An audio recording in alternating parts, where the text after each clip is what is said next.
I'm really pleased. Today, certainly we saw what they did to Michigan State 2 nights ago. They're really tough to defend the way they run their stuff, and I'm really proud of our group defensively to force 20 turnovers and really chase that stuff around and guard it. It's a heck of a workout. We weren't in much of an offensive rhythm in the first half, and I'm hoping this is where we've grown and matured. It didn't carry over to us being distracted defensively because our offense wasn't going good. And that's an area we really needed to grow in from last year. So that we showed some real good signs.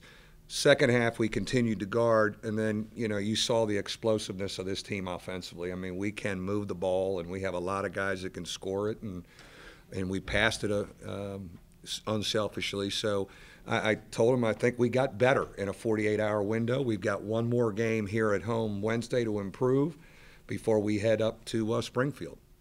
Basketball coaches like to say defense leads to offense. I guess you got enough tape that today we do. Yeah, for us to turn people over. One of the things we talk about is kills. Kills are 3 stops in a row. Friday night we had 7 against Binghamton. We had 10 today, 10 kills. And it's something that we've come back as we started to put our group together in June, and we knew we needed to get better defensively. That was the first area to address. So we give them the updates on kills all the time, and that was probably the thing they were most pleased about when I told them we had 10 kills today. So,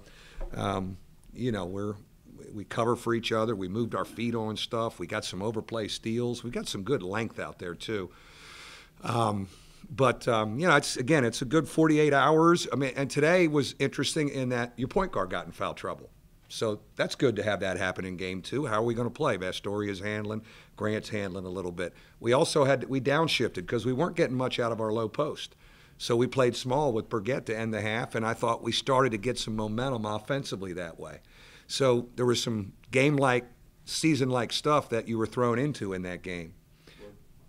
Yeah, I'm good. What did you see that you Please liked? cut me off. I'm talking too much. What did you see that you liked when you did downshift late in the first half? It was a 2-point game, and then you move Austin in. All of a sudden, it's up 8 now. Yeah, we opened that floor up. It was kind of hard to score inside. Zach wasn't in a great rhythm in there. Martin had a push-off foul. We were trying to put, and Berg has been just so solid. He's so easy to play with on both ends. And he's the perfect guy when we downshift to be our biggest guy. Of course, that was, I think, the team that finished the game against Duke. We downshifted to that group, and it was good defensively, but it was really good offensively because there we just kind of go 5 out and we cut and we ball screen for Demetrius or Jaron late in the clock, and then we've got some open looks. The floor was open for some rolls and some drives. Now, in the second half, we played the same way with Martin and Zach, which we kind of have evolved into. Like you say, okay, maybe that's a way we should play sometimes. Instead of throwing it to them, if we're not getting stuff and the ball is kind of stalling in the low post, play like Berg, you two. I said, Zach, I want you to play just like Burgett played the last 5 minutes. I want you to cut, and then ball screen and roll hard. And his post feeds were off rolls to the bucket. you give us an update on Berg? Yeah, I think he'll be all right by Wednesday. I just wanted to ice it right away, and I just said go ice it because he's really given us good stuff. He's solid defensively. He's easy to play with offensively, and we are certainly going to need him, for the weekend, but I think a couple days. I know your view on bench points, most overrated. But to get what you got from Gavin, Yeah. Beecham, just combine, not necessarily just points, but points, rebounds, assists, activity. Yeah. What does that do? Great lift for us. Yeah, no, there's no question. I was really happy to see Beecham score because he can score for us, and he needs to. So you get him in there and you're riding him. Berg, and again, Martin Gebbin, just as solid as a rock. He's a really good defender. He's easy to play with. He gets people open. He makes an impact on the game in his short time, and he's good to play back and forth with Zach. You created a definitive role for August and Jackson. Those are 2 key guys you talked about during the preseason. How are they doing in terms of reaching the goal that you have for those 2? Yeah, I think, for Zach, I love the fact that he's scoring for us. We need him to score. I think he's still a work in progress in his post defense, and that's an area we're going to still stay after him about. He's come a long way, and he's really very good at showing on the ball screen and being athletic that way. But, you need a guy, it's nice to get to the 80s because if there's nights you just are having a hard time guarding somebody, if you can get that thing into the 80s, you know, that's when we've been at our best around here. Sometimes you're able to run away from some people. Demetrius has been really good today. A little loose with the ball. He came to me at the end of the game. He said, "I'll be better with the ball." You know, he's his biggest critic. And then he got in a little foul trouble, which I think it's great. We had to do some things with our other perimeter guys because he wasn't in his rhythm.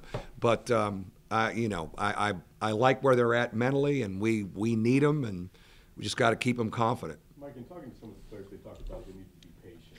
Is there any sense of urgency in any aspect of the game that you're looking at right now?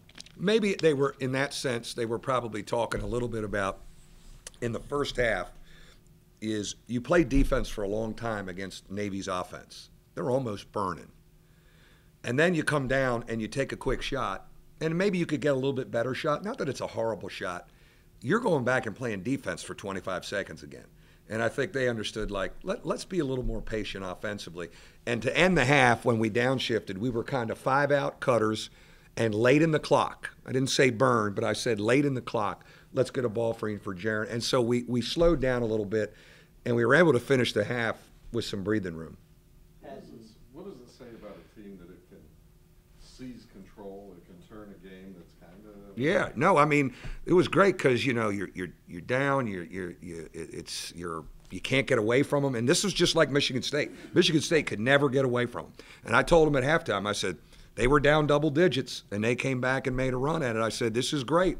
We got some game pressure on us, and for us to methodically defend them and then put 56 on the board to get it there, that's a heck of a 20 minutes for us. I didn't think we could do that to this team, just score that much against them. Pat and Jaron said it's a little different from last year where they're not necessarily content with just having a lead. They want to extend the lead. Mm-hmm. Is that a trait you've seen out of this group this year? For them to say that, that's great, and I think that's coming from within. I've never really said that, but one of the things I talked about was, unlike the games we played where you just don't shock somebody and all of a sudden it's a 15-0 run before the 10-minute mark, can we methodically build? And we did that today. This was one where you have to kind of methodically build, and you can't let up defensively because they're just too attention to detail with their stuff, and they're going to hang around. What's different about this team where Friday night you get the big lead, you don't let up, you extend it, and then today it's not going well, kind of a grind, and they stick with it, you still win.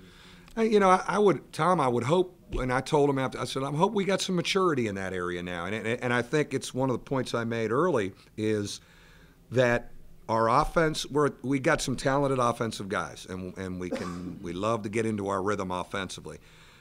But I think at times before, when we weren't in a great offensive rhythm, it affected our defensive focus. Maybe we only had 3 guys guarding because 2 guys were pissed off about I'm not shooting it well or I didn't get a shot, which is really high school stuff. And I thought we've made great progress in that area, really through the summer where we can rely on guarding even if we're not doing well on that other end. And I need to stay on that all year because that's really important. Is there anything else that factors into a team being able to impose its will, take command? Yeah, that's a good phrase there because we've used that before, and you've seen us play for a long time. That was an example of kind of slowly imposing your will and getting into that offensive rhythm in the second half, and I think that's confidence and that's trust of one another that eventually it will kick in for us, but to not panic and to play possession by possession and to not let up on the defensive end because something didn't happen the way you liked on the offensive end. And how valuable is that for a team to kind of Well, we're showing great traits. We'll have even more screws turned on us on the weekend, where now in a true road atmosphere, both those teams will, how are we going to react there when a run comes? All things we got to talk about throughout this week. Thank you, gentlemen. See you Wednesday.